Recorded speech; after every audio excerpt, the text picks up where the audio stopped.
సేవకులు, యాజకులు, అభిషక్తులు సొంతగా వాక్యం చెప్పకూడదు. సొంతగా వాక్యం చెబితే వినటానికి మాత్రమే బాగుంటుంది, హృదయ పరివర్తన కలగదు. ఆత్మదేవుడు చెప్పినటువంటి మాటలు మీరు వింటే, ఆయన బోధిస్తే, అదిగో హృదయ పరివర్తన మనం చూస్తున్నాం.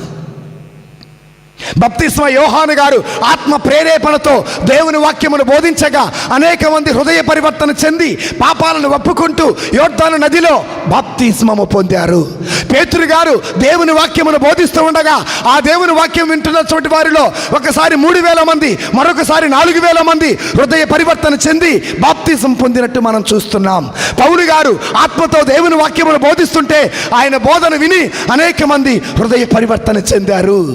గమాలియేలు దేవుని మాటలు చెప్పగా ధర్మశాస్త్ర బోధకులు, పరిసయ్యులు, పెద్దలు ఆయన మాటకు లోబడ్డారు.